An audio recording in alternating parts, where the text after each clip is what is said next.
sound effects, man. I think it'll go well with the theme of this of these webinar series. How you guys feeling? Feeling good. Good, man. Glad to hear it. Glad to hear it. All right, it's the moment we've been waiting for. It's 2/22/22. Man, hope you guys had some good luck today, right? Something special about today, I feel like. So yeah, let's get into it. I'm your host with the most. My name is Paul Oyelakin, founder and CEO of pjcourses.com. PJ Courses, doing it right. We do it with cybersecurity training. So if you guys want to check out the website, please feel free to do so. Shameless plug-in. It's not beneath us. We do it all the time. And yeah, so I'd like to start off with a little bit of rule set for you guys, let you guys know what the house rules are, and then give each of our panelists an opportunity to introduce themselves. And then I'm going to tell you guys a little bit more after that, and then we'll get into it. So you are now at Tech Versus. We are here to hold the event of Red Team versus Blue Team. Red Team is offensive security and Blue Team is defensive security. The objective of this is just pure edutainment, right, guys? We're going to have some fun. Each side is going to get a chance to talk about why their side is the best. Why is offensive security better than defensive and vice versa, right? We're going to have 4 rounds, right? Each round is going to be, they're going to have a maximum of, I believe, what do we say, 3 to 5 minutes, right, to present their case, whatever it is that they want to do, whether it's demo, whether it's talk it out, whatever, they're going to present their case. You guys, the audience, have an opportunity to participate by using the reaction button on your Zoom screen. So if you hear something that sounds good, please click the reaction button just to let us know, hey, that was hot. I like that. Because at the end, we're going to count it, semi-count it, and see. And that's basically how we're going to determine who had the better side, who has the better occupation, sort of say. Not that anybody's better, but, you know, it's all in the name of fun, right? So that's pretty much the rule set, right? So now I'm going to take it to our panelists. I guess we'll start on my left. Since Marcus was late, Raphael, you get to go first and introduce yourself. And let us know who you are. If you have anything that you do that you want to share with everybody so they can check you out, please do so, and just let us know, because we're all about support here. So Raphael, go ahead, do your thing. Let us know who you are and what you're here to do.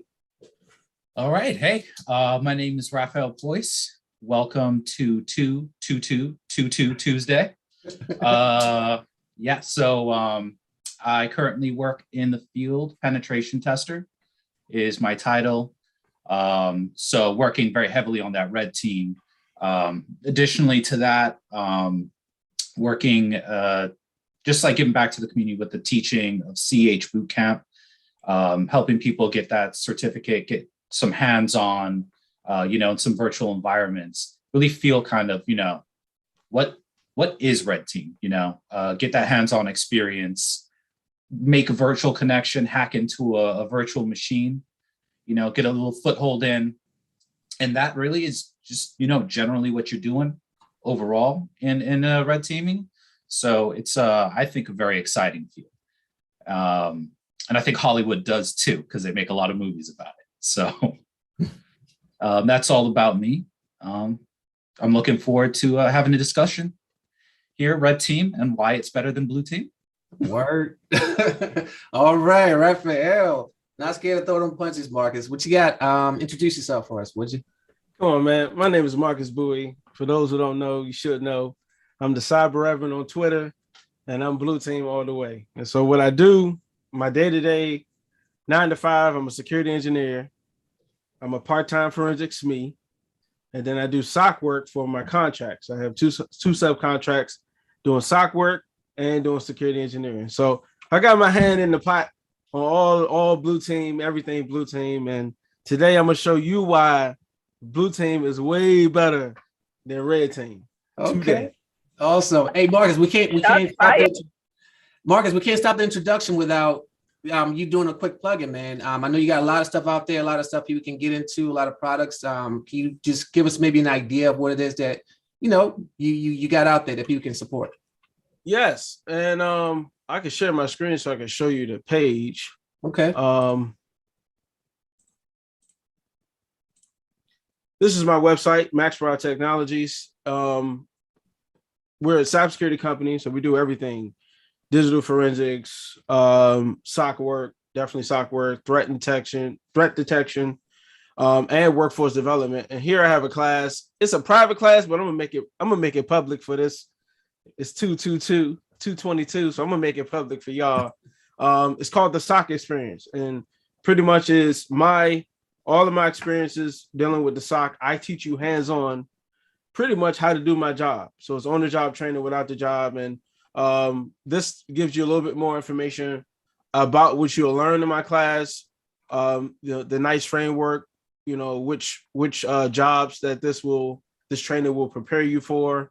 All I ask is that you read the technical requirements and read the refund policy. That's all we at the bottom. But we go over everything. We do MITRE ATT&CK, cyber kill chain, diamond model, the most common cyber attacks. We go over the incident response process. We go over networking basics, but then we get our hands dirty with the command line and different other different tools that you will use in the SOC environment. I also show you some logs. I get into the logs because it doesn't make sense to know tools and things like that if you don't know how to relog. So I show you that, and we go over some scenarios. Here's a few, and and then I teach you how to defend. We do a live attack and defense.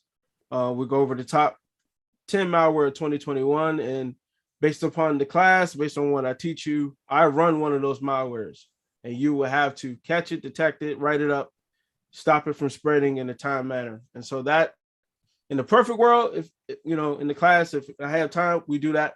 But I teach you how to write rules and everything. But I can drop this link in the chat. But this is what I do. It's private, but still, if you're interested, I can definitely accommodate you for that. Awesome. Yeah, man. Thanks for extending that invitation. Man, that thing is loaded. All right, guys, let's get into it. Let's see what these guys got up their sleeves. All right. We're gonna go round for round.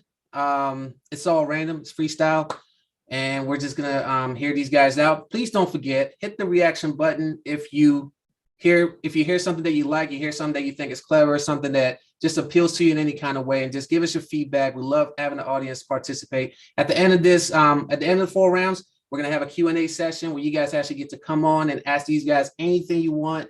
The whole purpose, again, guys, is entertainment, and educating yourselves. So let's get into it, guys. We're gonna start. Should we do a coin toss? Like, anybody prefer to go first? Let Ray go first, since they always trying to get in people networks. Let y'all go first. They do be starting stuff, right? All right, Raphael, you go with that? I'm okay with that. All right, Raphael, you got 3 to 5 minutes. Let's go. Round 1. Hit it. All right, round 1. Well, I guess going off of that, if red team has to go first for blue team to do anything, I guess your jobs based on our jobs. You're welcome.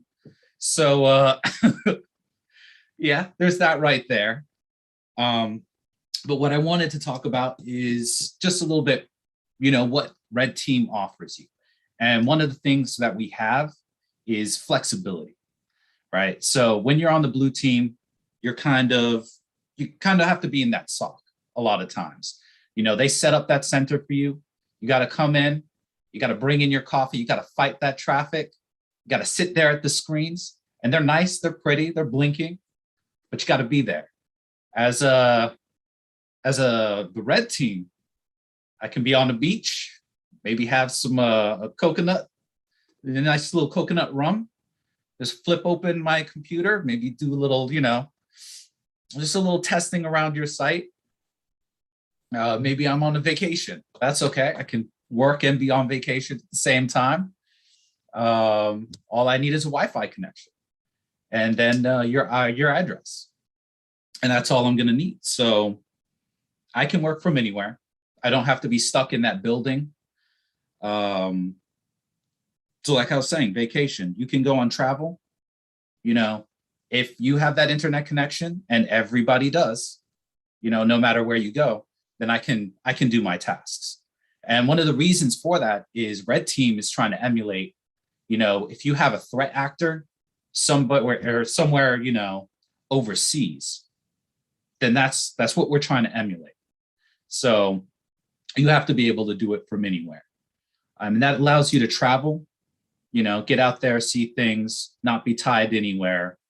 And I think that's just great, especially the way, everything seems to be moving nowadays. It's a good thing to have in your repertoire. No doubt. No doubt. Man, that was a right hook or a left hook, Marcus? What you think? That was a jab, but I missed that one. That was a jab. You dodged a little bit. All right. All right. Cool. All right, Marcus, it is your turn, and let's hit it. Ladies and gentlemen, people of the press that's watching this at home.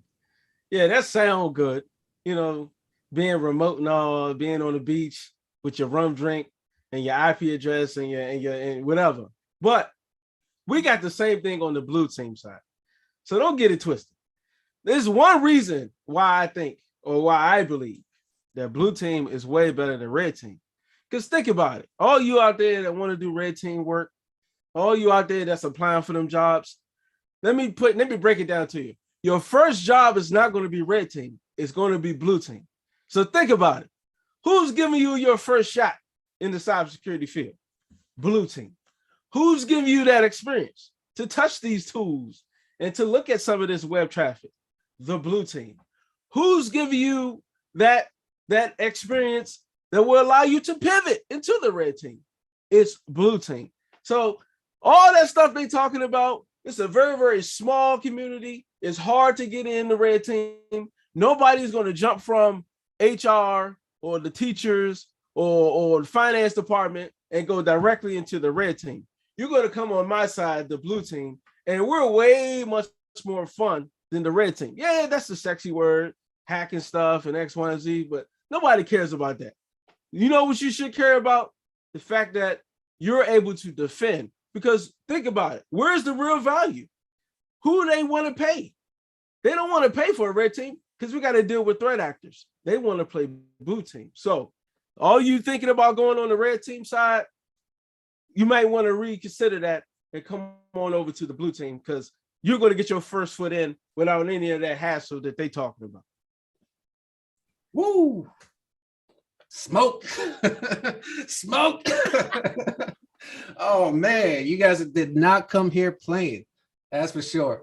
Okay, I'm hearing preach. Cyber Rev is preaching. Okay. All right. Saw it. Okay. All right. This is round one, guys. We got three more to go. See what these guys got left in the tech. I have a feeling they're holding back a little bit, just waiting for later rounds. Raphael, you ready? Round All right, two. let's go. So just a little to piggyback off of that, to say you don't want to get into the red team because it's hard to get in. We're not afraid of a challenge, like a little bit of a challenge. So yeah, it's a little bit harder to get in. Just right off the bat, you don't want anybody in your systems just knocking things down, knocking things out willy-nilly without knowing how to put them back up. So yeah, this is definitely, I think you definitely gotta, you need to know a little bit of blue team before you come on to the red team. But as for being more fun, no, I'm still gonna go back to the beach thing, but that's okay. Everybody likes things differently. But another thing I wanted to talk about is just like, and I know blue team has this a little bit, but it's keeping things fresh, right? In the red team, you're always learning new things. There are always new skills, new technologies, new exploits out there. You wake up and one day you thought your system, blue team thinks their system is safe, and you have to say, oh, is that a log4j? And boom, heartbleed. All of a sudden, I have all your computers. I own your machines. So there's a lot to learn there. So even whenever there's development of new technologies, we get to touch new systems and see how they work, what vulnerabilities are in there, what updates happen. We can look at all of that, and it's just a whole lot of new things. So you never a dull moment. Even the other day, I was looking at something and I have no idea what this is, which is to me really fun because that means I get to take, the time out to learn new things. No one day is ever really the same. And I think that's definitely important, especially if you got to go into an office, you want to switch things up a little bit. And I think that's all for my round there.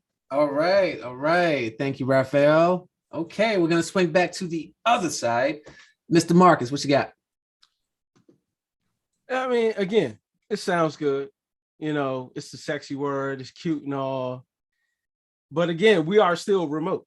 So you could be enjoying the beach just like he is. Now, he says never a dull day. It's never a dull day for us. Let me walk you through an incident, or how to define one of the incidents that we would deal with in the cyber SOC space. And sometimes you might get somebody who like to plug in phones or USB drives and all that junk like that. Let me show you how we would find that information if we had to deal with that. So I'm sharing my screen. We got a user that plugged in a device, USB device. It triggered in our logs. And we want to figure out what device was it and how did it get there? We know how it got there. They plugged it in. But how would I find that information? There's 2 or 3 ways that I can do that. I can go to their Windows logs. And on the C drive, I click on Windows. And there's a file called INF file. And in that file location or folder, there's a file called setup. I should have did a control F. Setup.api.dev.log. Can I read? Hold on. Here, if you can see this, you should be able to, can y'all see this file? You should be able to look for configured drivers. I just do a control F, going down. And configured drivers will tell you what was plugged in, but what driver was configured for that particular device. This will give you all the USB connection informations going on that system. That's one way. And because it should be down here somewhere. The USB drive is down here somewhere. That's plugged in. That's one way. Another way is you can check the registry. Now, the red team likes to touch the registry. They like to go in there and play around and change little things. We're well acquainted with the registry. So another way I can do it is I can go here, and I can go to my H key local machine. I can click on system, and use enum. Current control set. Enum,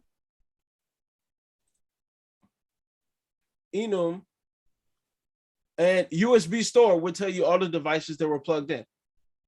Here, I have 3 devices that were plugged in, USB devices that were plugged in. So bad USB malware attack could be on that. Some malware could be on that. The hackers don't always like to just go directly to the computer. Sometimes they just drop little USB devices around and let the geeks pick it up and plug it in. But here you go. You got this. I have a Memorex and I have a SanDisk USB drive in there. Also, the data is here. If you click on the serial keys, the data is here as well. Friendly name and X, Y, and Z. Now, why is that important? Because sometimes the user will tell you they plugged in something and then they hide it. So if you go on their box, you can find that information. You can send your IA team over there, put the slap on the wrist and tell them to look for the exact USB that you was looking for that triggered off in the logs. And so that is one way that I would be able to detect something that a red team or insider threat could do. And that's all I got. That's all I got for round 1. Oh man, that's nice. Yeah, you have to call out the registry move right there. That's persistent connection, right, Raphael? Oh, yeah. When I'm in the lab, that's definitely what I like to go for persistence. It works every time. For those that are new to cyber, persistence is when you give somebody a malware and it just keeps running, even if you restart your machine. So nice, very nice. Thanks for the demo there. All right, here we go, guys. This is getting heated. All right, round 3. Rafael, you ready? Yep. Or should I get Fatima to do a halftime show for us? I don't know. She practiced. No. All right. We'll leave Fatima alone. All right, Rafael, round 3. Let's get it. Okay. All right. So I did like that. I like going into registry. I'm more of a geek. I love all that stuff. Red team, what I also like to talk about is transferable skills. So when you're in the red team, have you all heard of bug bounties? So bug bounties, any company, Facebook, Meta, YouTube, any company really, Sony, they all have these programs called bug bounties. And essentially what that lets you do as a hacker is you can go in and you can test their site. You can basically red team these huge Fortune 500 companies. You can go ahead, red team them, and they'll give you a payout if you find a vulnerability. Now, the pay ranges. So they might send you swag. They might send you like $500, but they've got payouts. Sony's paid out $20,000 in one bug. So that's a nice little bump in your income, right? You just jump onto these sites, look around a little bit, submit something, which is what you're doing 9 to 5 if you're red team anyway. So you know how to do it. And then maybe you get a nice little extra prize in your stocking for Christmas. A nice little $20,000. That could be really nice. There are some people who actually just do bug bounties. They'll spend their entire day just looking through that, submit a couple of bugs to those companies. Now they've supplemented their income, maybe worked for 6 months, take 6 months off. So I don't know if anybody here, I know we're talking about red and blue, but I don't know if anybody likes green. Red team can prepare you to go out in the world and get money from these Fortune 500 companies while you're sharpening your skills. And you can even then jump to a different company for your 9 to 5, decide maybe you just want to take a year off and then come back, go right back to the bug bounties.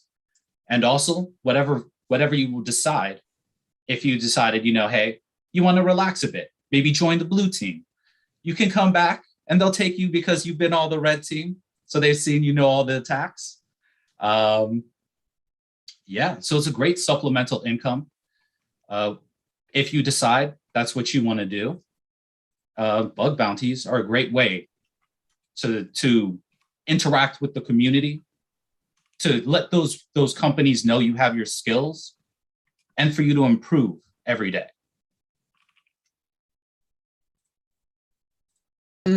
Very nice, Rafael. Bug bounties. How you gonna top that, Marcus? Let's go. Well, bug bounties and all this, ways y'all can hack things. Let me show you another thing that we can catch that the red team does. And they like to get in with phishing links and misdirects and like to redirect users to different websites and X, Y, and Z. But in the SOC, we can catch all that. We can find out how it was done, whether it was a misuse case for a user or if they was clicking on actual phishing or malicious links. So I'm gonna share my screen again. And I want to come off with the standpoint of an insider threat, or maybe somebody that's just doing misuse.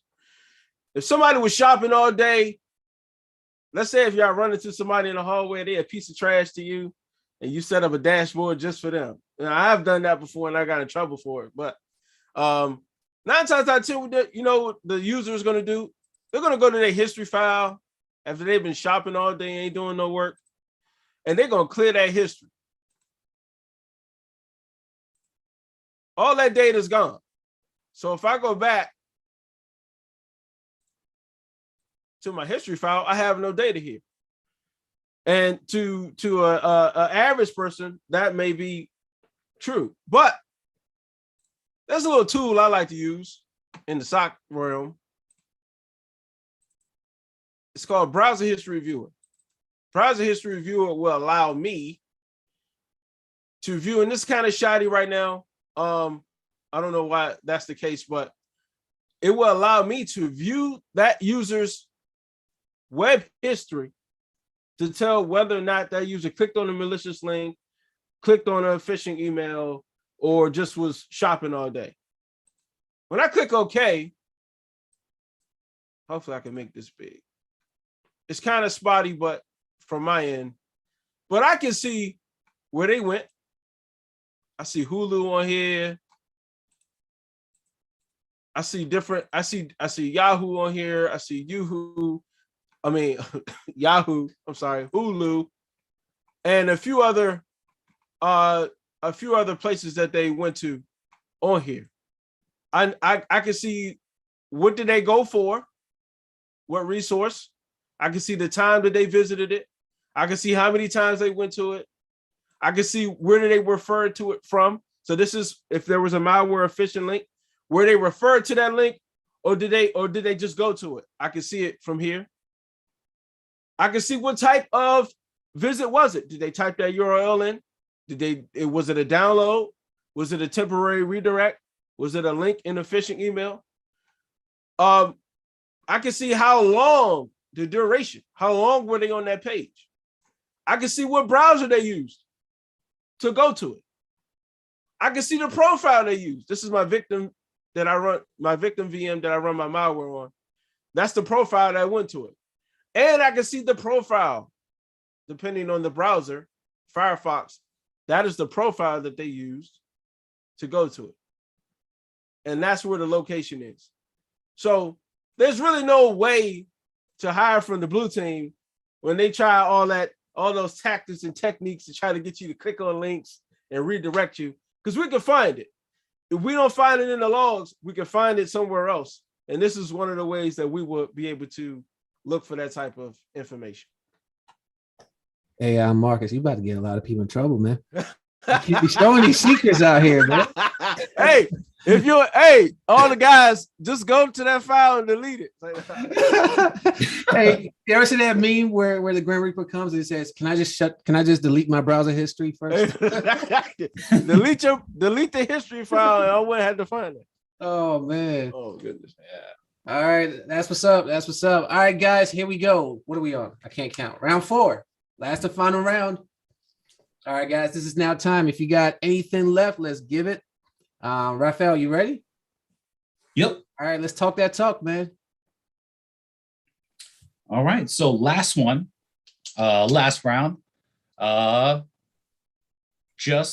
It's fun. It's just fun hacking things. So if you think about what Red Team does, if you do it anywhere else, you get arrested. It's an illegal job if you think about it. If I do what I do every day, and I go to Wells Fargo, or I go to Truist, I go to jail. So this is a really unique job in the way that, I don't have to go to jail for 25 years and I get to do these things. It's like being a bank robber, except they pay you to do it. So that's incredibly fun. So it's just incredible, fun thing to do. People in the community love it. We've got different conventions like DEF CON, where people go to Vegas and they spend like a week there, just learning from other hackers, listening to hackers talk to each other, do fun things where they've got this thing called the Wall of Sheep. And basically what it has is just a list of everybody's phone numbers and their specific details. Because if you go there, and you don't protect your phones, they start hacking everybody in there. So if you go to DEF CON, hide all your stuff, you want to make sure that it's all safe. There's also, the community's busy building all these virtual machines, these vulnerable machines. So we do like capture the flags. You have websites like Try Hack Me, Hack the Box, Vuln Hub, where you can download these vulnerable machines and you can test it. At the end of the day, Red team is like playing a game all day long. You got to learn a little bit, but at the end of the day, it's just fun. You come in, you test something new. You don't want to do that anymore. Test something else new. You take a look at the systems and you just go through. In a way, it's kind of like being a detective, just trying to see which way you can get into the system. It's just beautiful. And it's just cool and fun. I mean, if you think about all the movies that were made about hacking, it's all red team. Do you all remember that movie starring Keanu Reeves where nothing happened? They don't make that. They don't make that movie. But they got Hugh Jackman in Swordfish, right? You could even say Keanu Reeves, The Matrix. That's hacking right there. Yeah. So I would say it's just a fun field to be in. And it's just a completely unique. So I love it. I love going in every day. Awesome. Thank you, Raphael.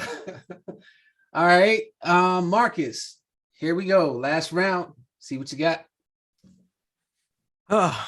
Again, like you said, they get to play around. It's a big old game until they get caught. Okay. The one thing I know about the red team is that they like to leave little crumbs. They sloppy. And how do I know that? Because let me show you something else that we would come up with. A lot of the hackers like to use, and let me tell you this, by the way, so to somebody else out there who thinks Kali Linux is the only tool. No, they use other tools other than that. It's not just Kali Linux, let me just throw that out there. But what they like to use, they like to drop things on the box without you knowing that it dropped. Okay. They like to trick the user into clicking on something, download something, installing something, or even with an exploit, try to exploit your machine to run something that you don't know nothing about. But you got a blue team here to save you, to stop you from losing your job by finding that information. And one of the ways I will find that information, let me just show you something. They're not being loud anymore by just going to Google and downloading stuff. It's not loud. It's not that loud. They are using something called live off the lane. And let me show you where those binaries are on your local C drive if you got a Windows system. Local C, Windows, System 32. Anything that says application is what they will use to carry out their attack. Why would they use this? Because these are actually legit binaries. C script. I think I see what else I got on here. PowerShell is another one. That's not under this one. That's under another file location. But these little binaries, spine string, they won't trigger as much on your alerts if you don't have any context behind them. You can get away with murder with these in the red team terms. But there's something I learned, that if I execute one of these things, there's a way to find that information. And so this is the location of where they are. If you find any of these binaries that say application outside of the system 32 folder running anywhere else, that's definitely malicious. But let me show you another file location, one of many that will tell me if it executed or not. There's something called prefetch. Windows prefetch. Prefetch will tell you if there's a presence of any malware or any executable on that machine. If I see that .exe and some funny little characters with a .pf, that tells me proof that there is malware on the machine if it's malicious. Or it tells me if a process was used or about to be executed. There's another file location that will show you exactly if it was executed or not. But this is just one of the locations. If you see it here and it's legit, if it's a malicious activity or a malicious binary, then you can definitely write it up. And you don't need to use log. You don't need to use your tools to find that. You can just connect directly to that user's box, and find that information. That's just one of them. And another one is called App Compact Cache, which is Shim Cache. Both of these are Windows memory tools that allow you to see the programs run. But this App Compact Cache here would tell you, it has a switch in that file that will tell you if it executed or not. So those are the two locations I will find or look for. If I see any of those binaries run, I'm monitoring that. If I see any malicious activity like PowerShell or anything like that, I'm definitely coming here first to answer those questions. So hide your crumbs, because we can find all that here on our systems. That's all I got for that situation. All right, hide your crumbs. All right, Raphael, now you know what to do when you go to work next time. Get all the crumbs. I'll leave the crumbs. I'm here for the passwords. Nice. All right, well done, guys. Well done. Round of applause, man. Well done. That was awesome. Thank you both for just coming out, just hanging out with us. We're gonna get in the Q&A session in just a few minutes. But yeah, just want to give you both a shout out just for your support and just being out here and just hanging out with me and just doing this thing, right? How do we make IT more fun? How do we make it less intimidating for our peers that are looking to get into it and think, oh, is this thing that they can't achieve, or this thing they could never become, right? Dealing with that imposter syndrome, right? And we are, the three of us, we do this full time, all the time, and we're just like anybody else. So hopefully those out there that are listening and are like, man, what the heck did Marcus just talked about and showed us? One day at a time, right, Marcus? Take the class and I'll show you. There you go. Come take the class. Raphael got a class too. CEH Practical is out there, right? He's like, we're not doing regular CEH, the written. We're doing CEH Practical. It's a 6-hour exam where you get in there and you just hack a black box for 6 hours and you do your thing. He's helped many of folks. I don't know if there's folks on here that has gone through this class before and got the cert. But yeah, he do a big over there. So you guys definitely check him out on PJ Courses. He's one of our lead premier instructor on there. So big shout out to Raphael. And for sure, definitely check out Marcus. He's doing this thing. He's extending this invitation. Can you repeat that one more time, Marcus? Because some folks might have missed it and they need it. Yeah, let me pull that up.